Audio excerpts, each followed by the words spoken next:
Assalamualaikum warahmatullahi wabarakatuh. Berjumpa kembali dalam video pembelajaran Pendidikan Pancasila dan Kewarganegaraan. Pada video kali ini kita akan membahas mengenai pengertian dan prinsip demokrasi Pancasila. Ada 3 topik yang akan kita bahas dalam video kali ini. Yang pertama adalah pengertian demokrasi Pancasila. Kedua, prinsip-prinsip demokrasi Pancasila. Dan yang ketiga adalah nilai moral dalam demokrasi Pancasila. Kita masuk ke pengertian. Menurut Kamus Besar Bahasa Indonesia, demokrasi Pancasila adalah demokrasi yang didasarkan kerakyatan yang dipimpin oleh hikmat, kebijaksanaan dalam permusyawaratan perwakilan.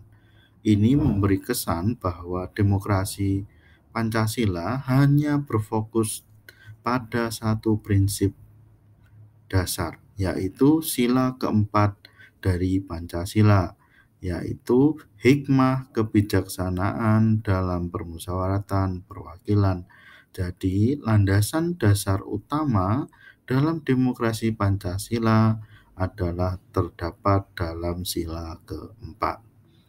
Nah, menurut para ahli demokrasi Pancasila, menurut Prof. Dr.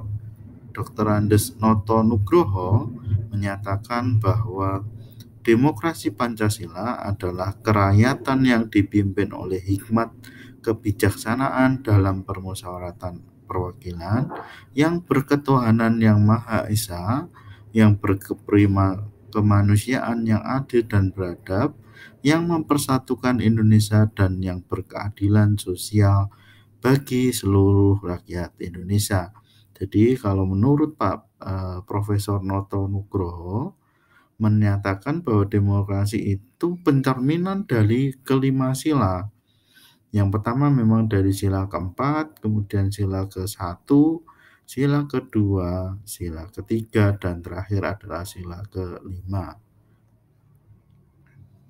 Sedangkan menurut Prof. Darji Darmo Diharjo menyatakan bahwa demokrasi Pancasila adalah sebuah paham yang bersumber pada kepribadian dan falsafah hidup bangsa Indonesia yang merupakan perwujudannya seperti ketentuan-ketentuan dalam pembukaan Undang-Undang 1945.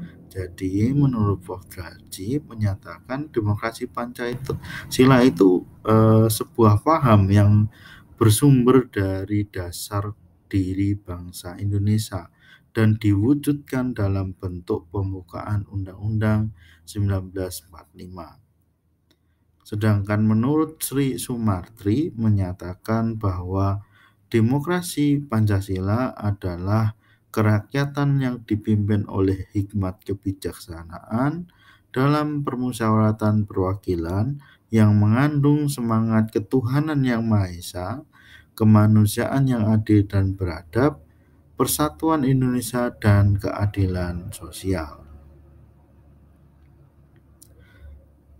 Sedangkan yang terakhir menurut Profesor Dr.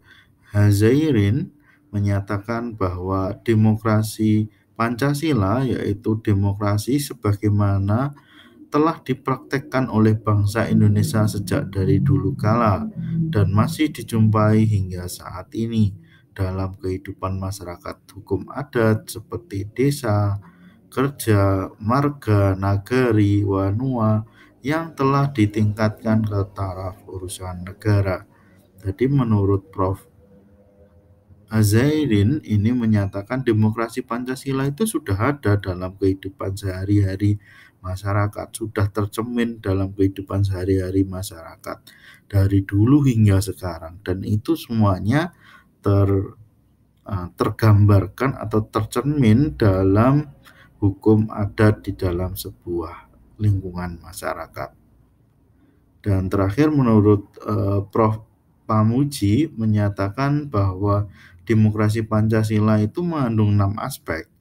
Aspek formal, aspek material, aspek normatif, aspek kaidah, aspek optatif, aspek organisasi, dan aspek kejiwaan. Nah, pengertian demokrasi Pancasila selain dari Kamus Besar Bahasa Indonesia dan menurut para ahli, pengertian demokrasi Pancasila kita bisa telusuri menurut aspeknya.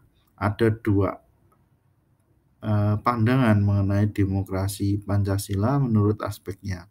Yang pertama adalah aspek material atau substansi atau isi yang yang berarti bahwa demokrasi Pancasila itu harus dijiwai dan diintegrasikan oleh sila-sila yang lain.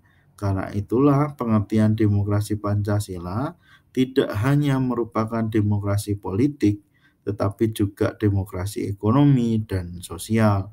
Jadi dalam aspek material isinya ini sila dalam semua sila itu harus saling mendukung dan diimplementasikan di dalam berbagai kehidupan baik politik, demokrasi maupun sosial. Sedangkan yang kedua dari aspek formal menyatakan bahwa demokrasi Pancasila itu merupakan bentuk atau cara pengambilan keputusan demokrasi politik yang dicerminkan dalam sila keempat.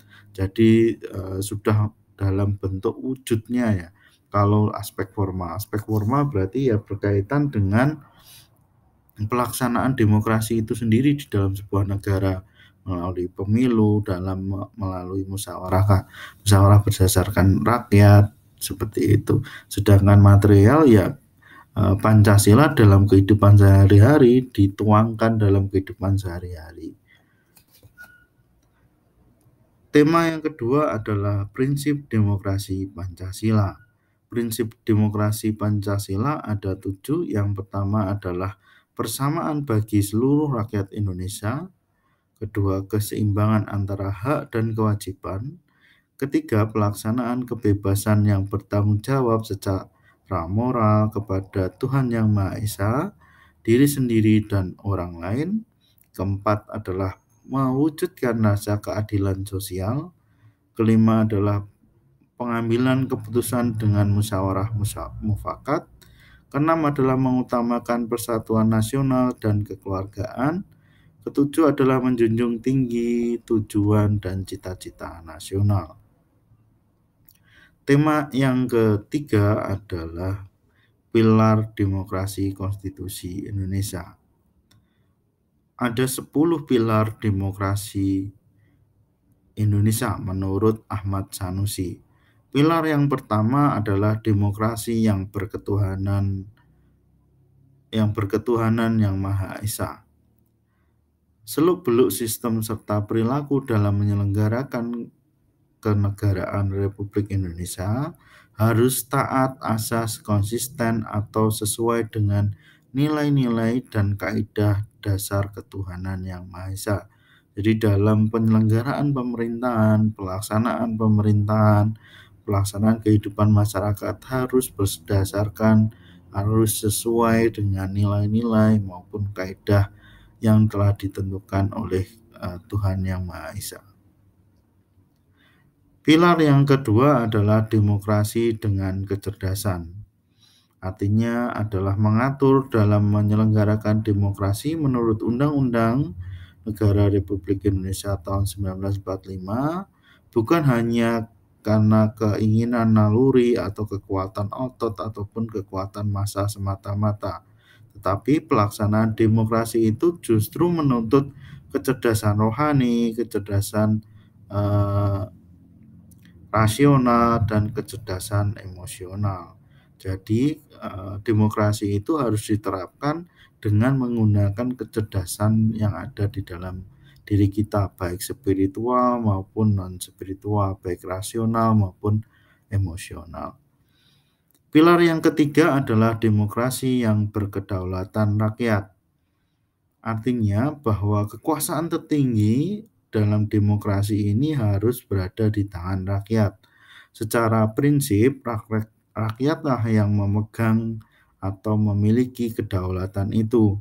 Dalam batas-batas tertentu, kedaulatan rakyat itu dipercayakan kepada wakil-wakil rakyat di MPR. DPR atau DPD, dan DPRD. Pilar yang keempat adalah demokrasi dengan rule of law. Kekuasaan negara Republik Indonesia harus mengandung, melindungi, serta mengembangkan kebenaran hukum atau legal truth, bukan demokrasi ugal-ugalan, demokrasi dagelan, atau demokrasi manipulatif. Kekuasaan negara memberikan keadilan hukum, legal justice, bukan demokrasi yang terbatas dengan keadilan yang formal dan pura-pura. Ketiga, kekuasaan negara harus menjamin kepastian hukum atau legal security, bukan demokrasi yang membiarkan kesemrawutan dan anarki. Yang keempat, kekuasaan negara harus mengembangkan manfaat atau kepentingan hukum atau legal interest seperti kedamaian, pembangunan, bukan demokrasi yang justru mempopulerkan fitnah, hujatan, atau menciptakan perpecahan, permusuhan, dan kerusakan. Jadi, dalam demokrasi rule of the law ini harus menganut 4 prinsip: legal truth atau kebenaran hukum, keadilan hukum atau legal justice, kemudian legal security atau kepastian hukum, dan yang terakhir adalah kepentingan hukum atau legal interest. Pilar yang kelima adalah demokrasi dengan pemisahan kekuasaan negara. Artinya demokrasi menurut Undang-Undang Dasar 1945 bukan hanya mengakui kekuasaan negara Republik Indonesia yang tidak terbatas secara hukum, melainkan juga demokrasi itu dikuatkan dengan membagi kekuasaan negara dan diselaraskan ke dalam badan-badan negara yang bertanggung jawab. Jadi, demokrasi menurut Undang-Undang Dasar Negara Republik Indonesia tahun 1945 mengenal semacam pembagian dan pemisahan kekuasaan, division and separation of power, dengan sistem pengawasan, perimbangan, check and balance. Nah, di negara kita juga mengenal sistem trias politika, yaitu ada legislatif, yudikatif, maupun eksekutif. Jadi pembagian kekuasaan pun juga terpenuhi. Selanjutnya, pilar yang ke-6 adalah demokrasi dengan hak asasi manusia. Demokrasi menurut Undang-Undang Dasar 1945 mengakui hak asasi manusia dengan tujuannya bukan hanya menghormati hak-hak asasi manusia, melainkan terlebih untuk meningkatkan martabat dan harkat manusia seutuhnya. Pilar yang ke-7 adalah demokrasi dengan pengadilan yang merdeka. Demokrasi menurut Undang-Undang 1945 menyatakan menghendaki diberlakukannya sistem peradilan yang merdeka atau independen, yang memberikan peluang seluas-luasnya kepada semua pihak yang berkepentingan untuk mencari dan menemukan hukum yang adil. Di muka pengadilan yang merdeka, penggugat dan pengacara, penuntut umum dengan terdakwa dengan pengacaranya mempunyai hak yang sama untuk mengajukan konsideran, pertimbangan, dalil-dalil, fakta-fakta, saksi, alat bukti, dan petitum. Demokrasi dengan yang pilar yang ke-9 adalah demokrasi dengan kemakmuran. Demokrasi itu bukan hanya soal kebebasan dan hak, bukan hanya soal kewajiban dan tanggung jawab, bukan pula tentang soal mengorganisasi kedaulatan rakyat atau pembagian kekuasaan negara. Demokrasi itu bukan pula soal otonomi daerah atau keadilan hukum, sebab kebersamaan itulah yang penting dalam sebuah demokrasi menurut Undang-Undang 1945. Ternyata ditujukan untuk pembangun negara yang makmur atau welfare state untuk sebesar-besarnya untuk kemakmuran rakyat Indonesia. Jadi demokrasi Pancasila itu ya diperuntukkan untuk kesejahteraan dan kemakmuran masyarakat Indonesia. Pilar yang ke-10 yang terakhir adalah demokrasi yang berkeadilan sosial. Demokrasi menurut Undang-Undang 1945 menggariskan keadilan sosial di antara berbagai kelompok golongan dan lapisan masyarakat. Tidak ada golongan lapisan, kelompok satuan, atau organisasi yang jadi anak emas yang diberikan berbagai keistimewaan atau hak khusus. Jadi semua orang diperlakukan sama di dalam hukum maupun di dalam pemerintahan. Tema yang terakhir adalah nilai moral. Nilai moral dalam Pancasila yang pertama adalah persamaan bagi seluruh rakyat Indonesia. Yang kedua adalah keseimbangan antara hak dan kewajiban.